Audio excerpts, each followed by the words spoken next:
Then I guess so. Without further ado, let's begin. David, you can start recording. Oh, thank you, David.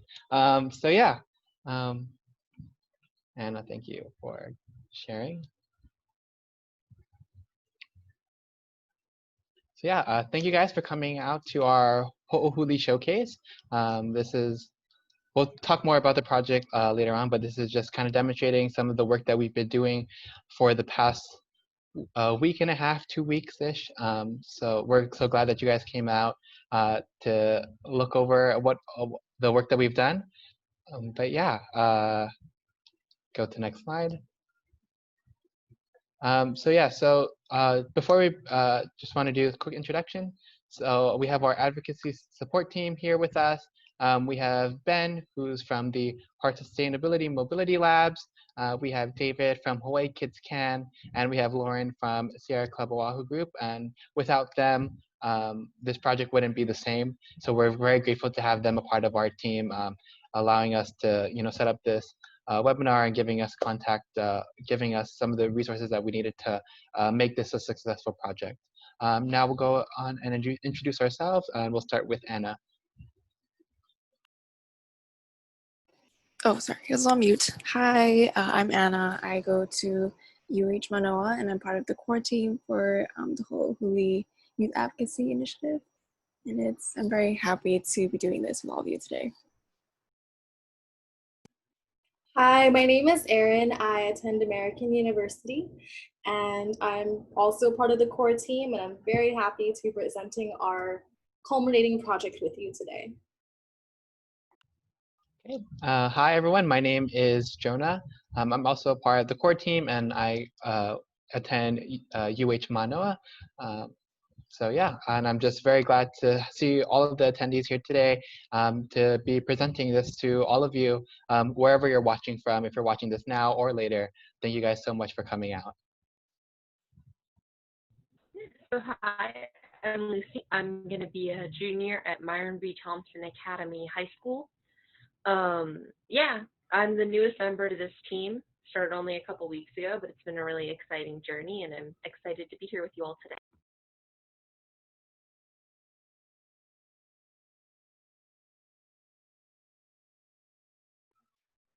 So what is Ho'ohuli? So Ho'ohuli means change, or it refers to the idea of change, and it's got its name through a visit to the Bishop Museum. And when you enter the Hawaiian Hall there's a panel that says Ho'ohuli, and it talks about all the periods of change that Hawaii has been through, whether it was from Polynesians first entering the island, to plantations, through the overthrow, to all of these things that Hawaii is facing. And then we want to use this resource for change for the future of Hawaii in the way that we want to, in the way that youth want to perceive it. Which brings me to our website, ho'ohuli.org, where we want to bring change through voter, as a voter resource. Yeah, so with that idea of change and creating that societal, like getting people to vote, so Ho'ohuli is a voter resource. If you don't know, I'm sure many of you have helped us along the way, and that's why you're here. But so to help create this voter resource, we've gathered youth voices from across the board, and we'll get to explain that process later. But the whole goal of why we created Ho'ohuli was to take the voices of the youth that are normally underrepresented and present those on a broader scale and tie that into our voting. So we want to give people a resource to easily vote and to get better educated, because often voting can be stressful or scary, and we wanted to take that fear and that like misguidance into a resource.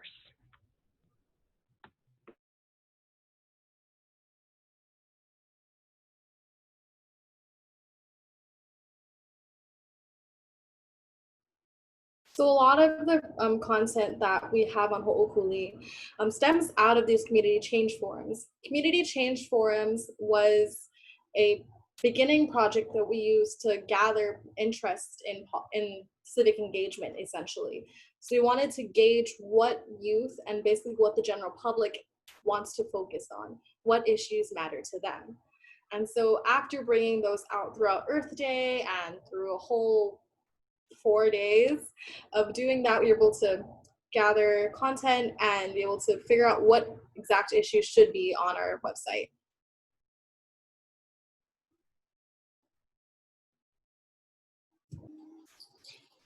And after the community change forums, one of the programs that we delved into was the Flip the Script series, which essentially is a series of interviews that we held with experts in fields of racial justice, racial healing, the demilitarization of Hawaii, and so on.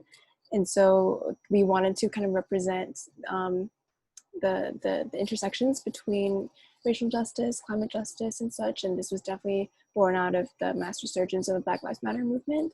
And so we will be expanding on this series after August 8th, after the focus from the voter guide kind of moves on.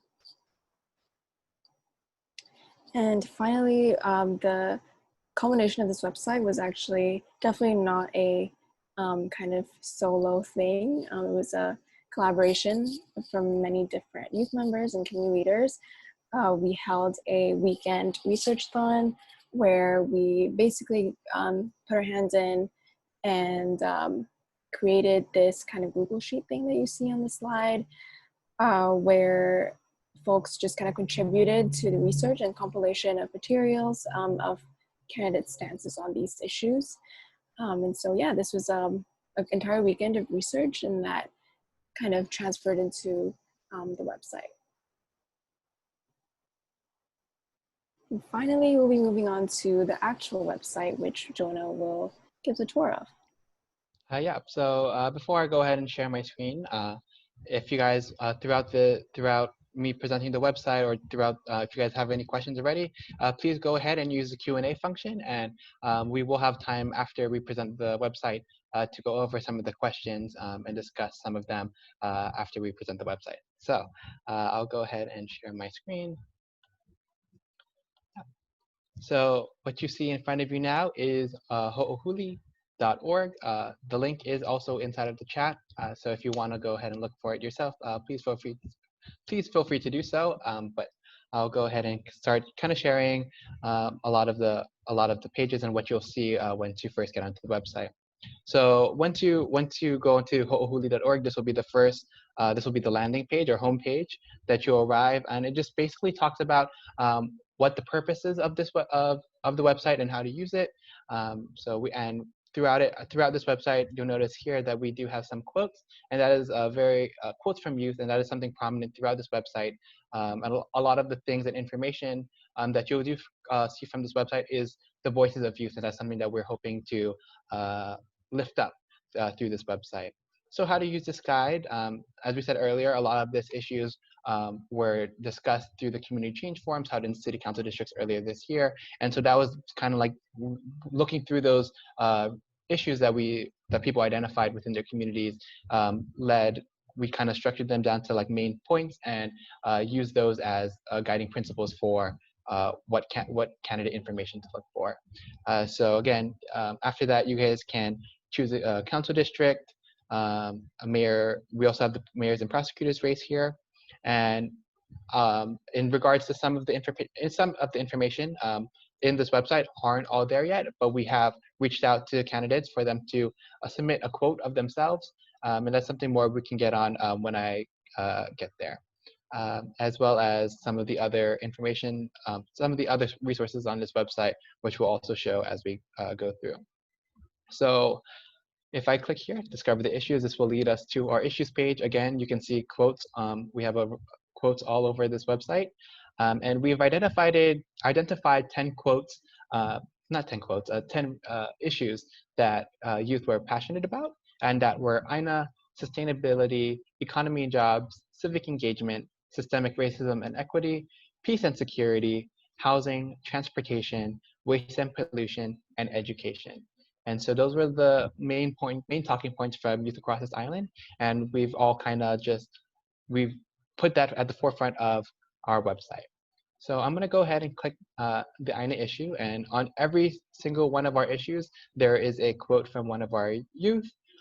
and kind of a description and kind of like a description of that particular issue alongside of it. We also have here a link to all the city council districts of the races that are active for this election season. So for example, we have District 1, District 3, District 5, 7, and 9, which are the ones up for election this year, as well as the mayor and prosecutor's race.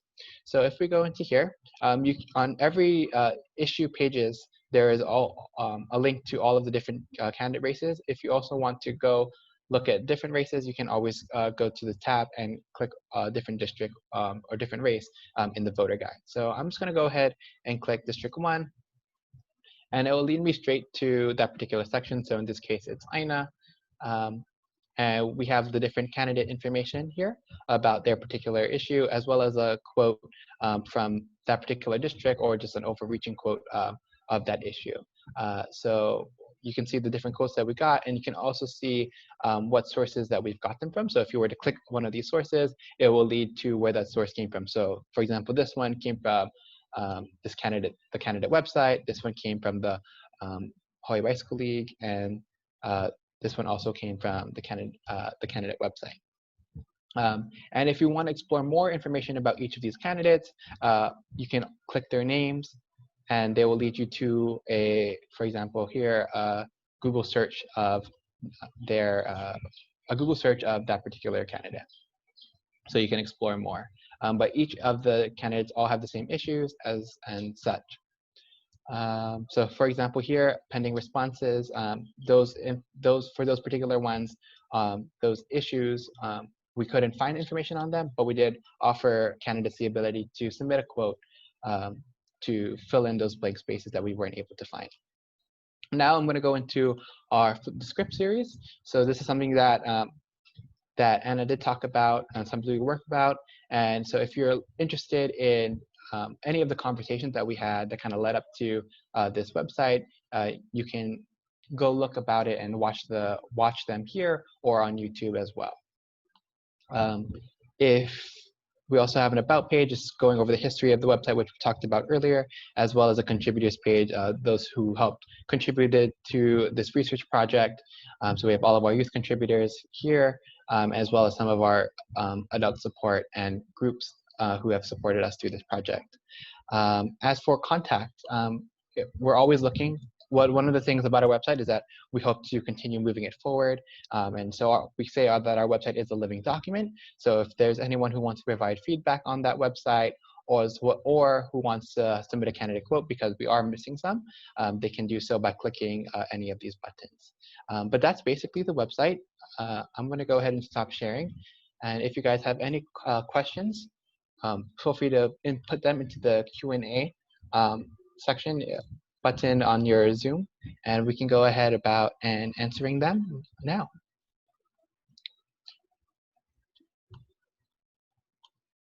I guess in the meantime, while we wait, while you guys are submitting your questions, we did have some conversation starters to look through. So I guess for any of us, a question that some of us may have revolves around what we hope that this project becomes. So does anyone want to talk about, like, where do we see this project going into the future?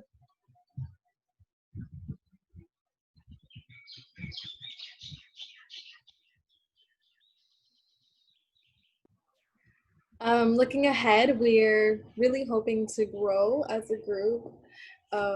Maybe not just like in numbers, but also learning how to attain more content for the website.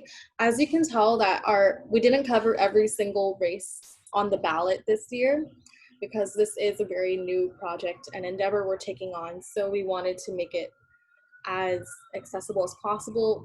We wanted to make it easy for us first, and then we able to work off that. So looking ahead, we're looking forward to doing more of that.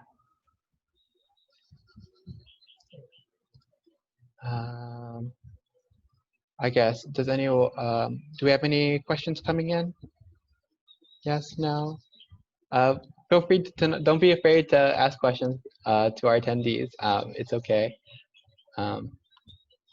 But keep them coming in if you guys have any. I guess we'll also present this question. This is a question that I've heard a lot from people, but for any of us who wants to ask this question is, how is this website different from other voter resources?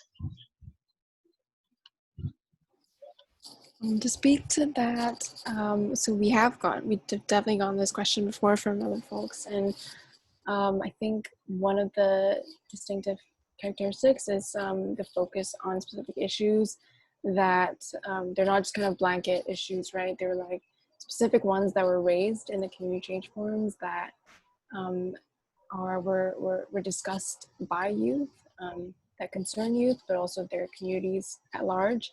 And so many candidate surveys do kind of ask for specific questions, and we've tried our very best to compile their stances on specific issues and how these are also facets for us as community members and for people who use this website to hold their elected representatives accountable. Okay, thank you. So we have a question from one of our attendees, and it's, how are you planning to spread the word about this website so people can use it? Does anyone want to? Yeah, does anyone want to go ahead and talk about that, Lucy? Sure. So as of right now, we're doing different press releases. So part of the getting it out there is this event itself. We're hoping we can educate you guys about the platform and you can share it with the people you know. So I think a lot of the way we're spreading this website is based out of the community and the people we know and then the people they know, and we're hoping it can spread like that. We're also have been talking to different reporters from the Civil Beat and Star Advertiser, trying to get stuff published, writing op-eds, letter to the editors, and we're also trying to use social media because as we've learned, especially in quarantine, social media has become a really powerful tool to get the word out there and educate people. So we have an Instagram, Ho'ohuli Youth, I believe, if someone wants to write that in the comments. And then we're also working on getting a Facebook up and running if you guys want to stay updated with us. Yeah, thank you, Lucy. Does anyone else want to add to that? No? Okay. Yeah, so keep the questions coming in. That was a great question. So I guess another question is, how are some of the candidates selected? So yeah, about that, like there are some races with maybe not all candidates were on top of our website. And I think that just came down to partially logistics was to kind of make it easier for us to research the candidates because we did have a lot of issues. But also kind of, I don't know if anyone wants to go ahead and add on to that, how some of the candidates were chosen. A part of the process to figure out which candidates should be included into the guide was looking through how much information they had available about themselves, if they had a website, how widespread have they been campaigning, have we seen interviews, are they actively participating in debates, or are they just another name on a ballot? So we only wanted to include candidates who have been active in their campaign trail. Okay, we have another one. This comment, this question comes from Matt. Is there a media page on your site where people can download your flyer to help spread the word? And to Matt, I think that's a great idea, and that's something we can definitely do. We do have some social media posts that we're trying to get out so that you can share. And if you're interested in helping us share some of those information, we can definitely get those to you. So yeah, thank you so much, Matt, for that question. Keep them coming in, guys. We want to hear what you guys have to say. So because this project isn't just about youth, but getting actually all of our community members involved into this process, and definitely, as Lucy said earlier, making it more accessible to people. So that is something that we really want to do. I guess in terms of another question that we kind of had to, another question here is in regard to the community change forums. So could you guys talk a little bit more about how those community change forums came to be, and do you guys see like a future for doing another one perhaps next year to kind of keep the dice rolling in a sense? So the community change forums were originally supposed to be in person, and this was pre-COVID. And then when we got the announcement that we can't be having large groups of people together for the sake of public health, we were really debating if we should have one at all. But then we thought, okay, maybe it'd be better if we just do it virtually. So I think out of that, it became a much bigger project than we imagined than it would have been if it was in person. Because when it was virtual, we were able to reach out to much more people, like even a few people who were off island were able to like actually join us in our community change forums. And it was really great to see all those connections and be able to see all those issues being presented to us. Yeah, for sure. I think I was also part of those community change forums, and I did have seen a lot of interesting discussions. Lucy, did you want to say something, add something too?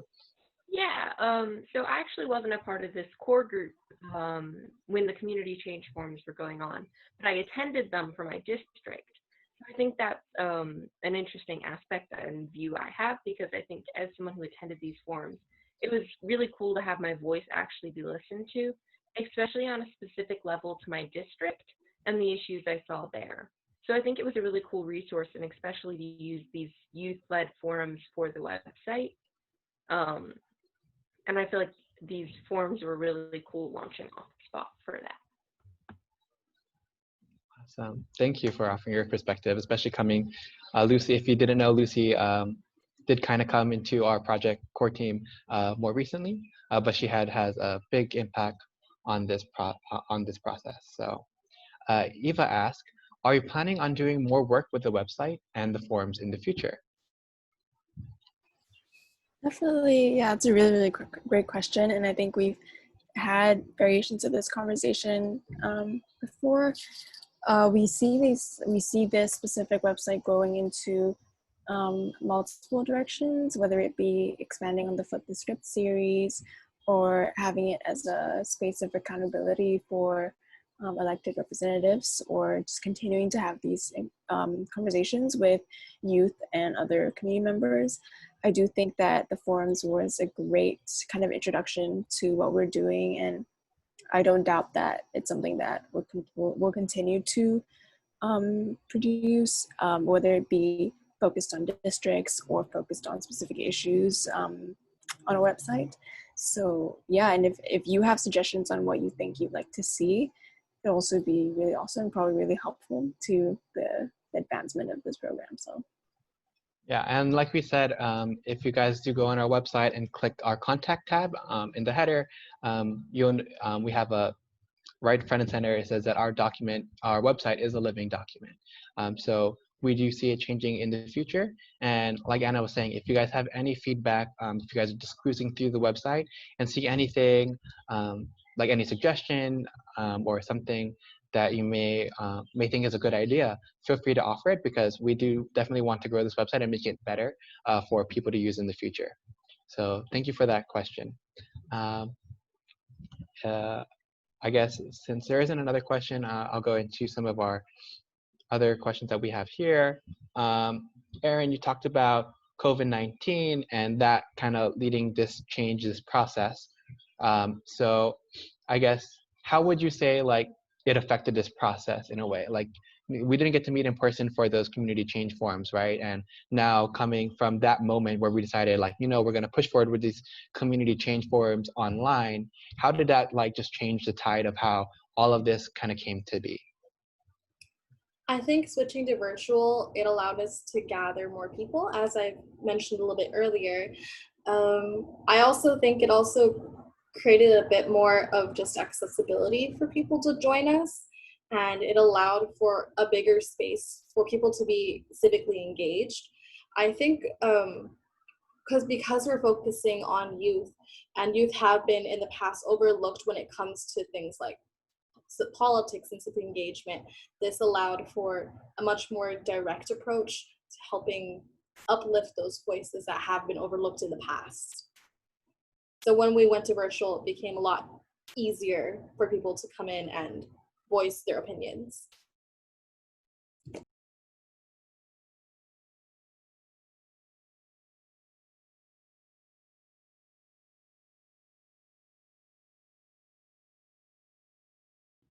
You're muted, Jonah. Thank you so much, Lucy. Yeah, I 100% agree with what you said, Erin. And I think because of the way we're doing it virtually, it did get us to get more people involved, including Lucy, right? Because she's off island right now. So I think unlocking new technologies and seeing how we can work was really powerful to see how we could mobilize all of us to come together. But yeah, guys, feel free to continue submitting questions. If you guys maybe for another 2 minutes or so, we'll let you guys submit one more question. But I guess I guess I can start off with this question, and it's, what advice would you give to youth who either want to be involved with this program or just want to be involved with advocacy or change within their community? What advice would you want to give to them? And if anything, I can go ahead and start on that one. And I think through this process, in regards to like advocacy, like I've always been like kind of like interested within like what goes on in my community in terms of like the politics and being involved in like community organization. But I don't think I've ever like really dived into like what truly is advocacy until this project. And I think through this project, I did learn a lot about some of the things that the importance of like being able to reach out to people and really and the thought process and how to formulate types of advocacy, I guess you could say. I mean, I haven't formally taken like any advocacy, programs or as such, but I do know like some of us here do. But I think it was really eye-opening experience for me, and I hope that this project continues, and I hope I can get involved in more projects within the future. But in terms for other youth who are also interested in advocating for it, is to just find your passion and continue working towards that passion, because if you can dream it, you can achieve it, is something I've heard, and I do believe that there is some meat to that statement. So yeah, to anyone who out there who youth, to any of our attendees, or to anyone who's watching this recorded and watching it later, yeah, for sure, just keep doing what you're doing, and just always just try, keep researching, keep learning, and never stop growing, because that really is what it's all about. But anyone want to go on and add to like advice to youth about advocacy? I think for me, what really got me in was like I had the passion there, and like I knew I wanted to do something specifically about climate change, but I didn't quite know how to get started. And what was like, you kind of just have to find a specific event, go to that event, and start talking to people. For me, it was the Bill 40. I went to the Bill 40 hearing, and from there, I started building contacts and people that were like-minded, and I started getting pulled into other works of advocacy, and I eventually ended up with Why Youth Climate Coalition. So I feel like you just have to take that initial jump to join a project or join something or go to something, and then that can really help you build up where you are. And from there, you can even start diving in for other issues besides maybe what you just start off on. And there are a lot of really cool organizations out there, like some of the ones our adult organizers or supporters are a part of.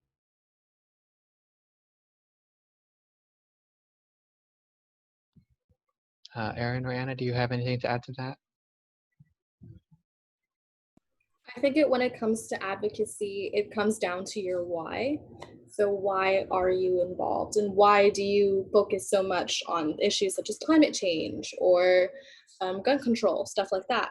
So what is your why? And once you have your why, you can kind of just launch off of that and then start meeting people. And I know that there's like a lot of people who have like social anxiety when it comes to meeting people who are like community leaders, woo, all these big name people. You have to like still remember that they're still people too. And it kind of just takes courage to start talking, having these conversations with people, and even to just make that first move to start being involved in advocacy like this. But it doesn't have to be such a big project like Ho'ohuli. It can just start within talking to your family about these issues and hear what they have to say about it, then having those organic conversations.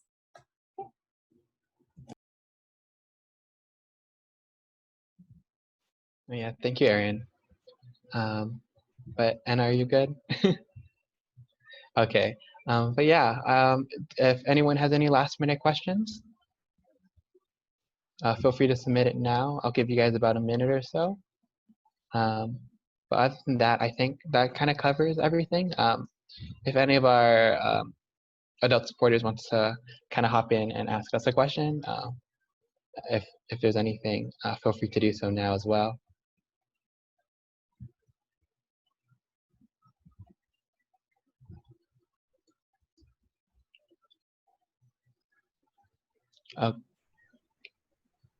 Yeah, great job, guys. I guess one question I would have, as somebody who's a former teacher and works a lot with teachers, including folks like Matt who've asked questions today, how would you recommend, as school is starting, that teachers engage their students using Ho'ohuli as a resource and a conversation starter? That's a really good question. I think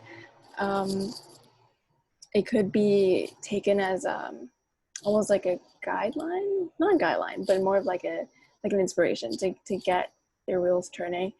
I think one of the things I really appreciate about Ho'ohuli is that there are a lot of aspects of advocacy that takes place within this space. So just echoing what Jonah, Lucy, and Erin said, like there's so many ways that you can get involved, and we hope to continue doing that with Ho'ohuli. And I think there's such a wide range of things that youth are passionate about, right, and are concerned about.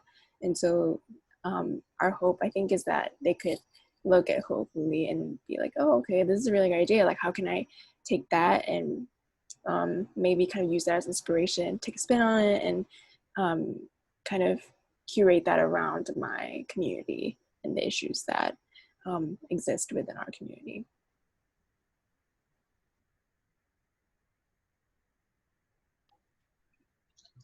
Yeah, thank you, Anna.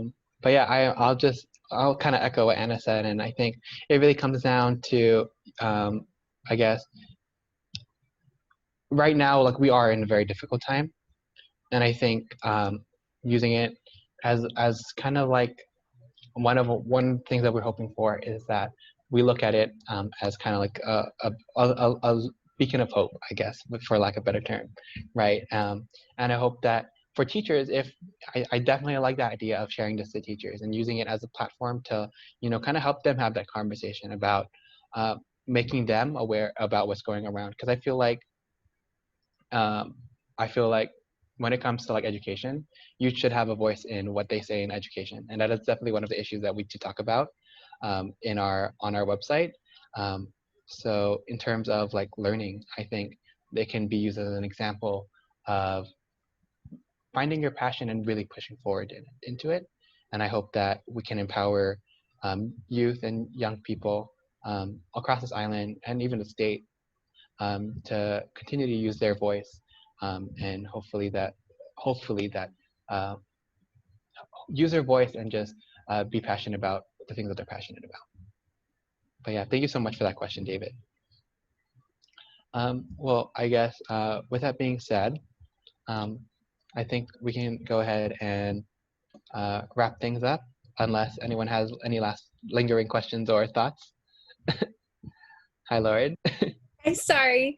I guess for me, really inspired by the leadership you guys have shown so far, and seeing where we talk about accountability a lot, like that as being a next step.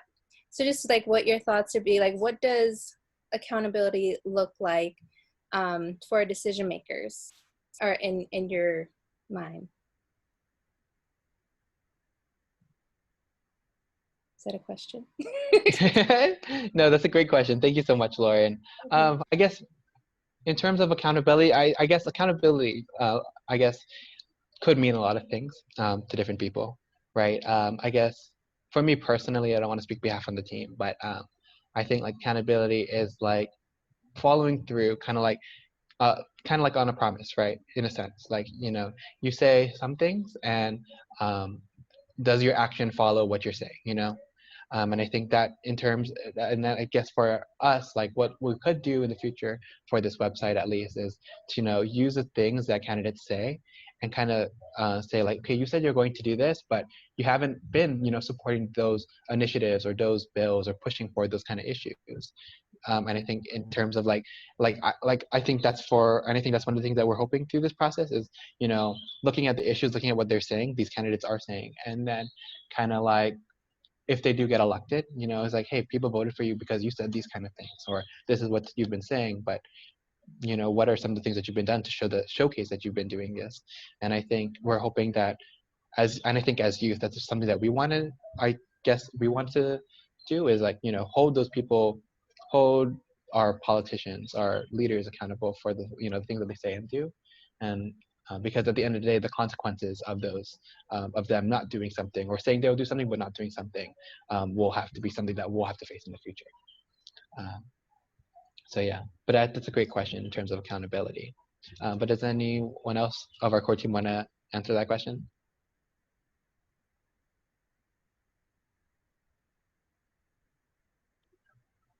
Yes. No, I think you were pretty accurate in that, Gemma. I think like through this research that we've been doing, I think we've collectively realized that there's so much power that these representatives hold. And once they're elected, they do have a massive responsibility to, I guess, not only like own up to the words that they've said, but actually listen to the people who they represent. And I think our hope is that, platforms like Ho'ohuli and there are many other initiatives like this as well, like candidates will kind of realize that people are watching them, and like they're not just doing things to like this empty vacuum. So yeah, I think we hope to, for lack of a better word, keep tabs on their actions and see what they support and who are they actually listening to. Yeah, that's kind of it. Not to draw the question out, but I agree with all of that they're saying. And I think that campaigns can be a lot of talk. And that's why we're pushing people, especially with Ho'ohuli, this is the beginning of the research, and you must research the candidate more. That's part of it. But yeah, by keeping track of what they said and drawing attention to what these candidates are saying, we want their campaigns to be more than just talk. We want them to actually take action on what they're saying. And I feel like that's one of the goals of Ho'ohuli. Yeah, thank you guys, and thank you, Lauren, for that question. I think accountability is very important, and I think that was one of the leading aspects of this project, was to hopefully in the future use it as some form of accountability. But with that being said, we are approaching our 45-minute mark, but we do have till an hour. But if no one has any questions, we can go ahead and begin some of our closing remarks. That's okay. Okay. But yeah, if you guys have any questions, we can continue answering them afterwards. But yeah, we just want to say thank you all to our attendees who came out, and thank you to those who are watching even after this, because this is a recorded webinar, and we will be uploading it on our YouTube page, Ho'ohuli Youth, as well as other forms of media to share it out. So hopefully, and to all of our attendees who are here today too, you guys can also go ahead and hopefully share this video out. You can follow us on Facebook now. We do have a Facebook on our chat, our Instagram at Ho'ohuli Youth, as well as our YouTube, which is also Ho'ohuli Youth. If you do want to get in contact with us for any other information, or just want to provide us feedback, you can always do so by going to our contact page or emailing us at ho'ohuliyouth@gmail.com. But yeah, a final call to action, I guess, is to continue to look out for our youth out there, and to continue to encourage, to inspire young adults, as well as the little ones too, because a lot of the things that we do today does affect tomorrow. And I think that's something that really led us to creating this website, because we really wanted to provide a platform for youth and their voices to be heard. I will once again does anyone else want to add anything to that? No, I think Joanna did a really good job, and yeah, we're really, really grateful for everyone for being here today and for kind of paying attention to these initiatives taken by youth. I think this is a very group effort thing, and the people who respond and look into all these things are just as big of, have just as a big of an impact as everybody else. So yeah, we're really, really grateful. So I guess beyond this, definitely vote, encourage your friends and family to vote, but also take action. I guess beyond voting, there's so much that we can continue to do after August 8th. So yeah. Yeah, for sure. Yeah, it's not the end, and hopefully you all do have your mail-in ballots. They should have came into the mail. So if you are voting, or if you know somebody like your parents who are voting, please make sure that they have their ballots, and make sure that they understand. There's a bunch of resources out there to kind of help you with filling out your ballot. So please look out for those as well. And make sure you get your ballot in on time, so make sure that your vote does count as well. Let me see one other things. But yeah, does anyone? Sorry, I'm going through all these stuff. But yeah, I think that's pretty much all we have to say. Thank you guys so much for coming out. There is a link in the chat. Yeah, there's a link in the chat. So feel free to share this website with all the people out there. And thank you guys all for coming. We appreciate you guys. Feel free to stick around though. If you guys have any other questions, we'll be here. Mahalo.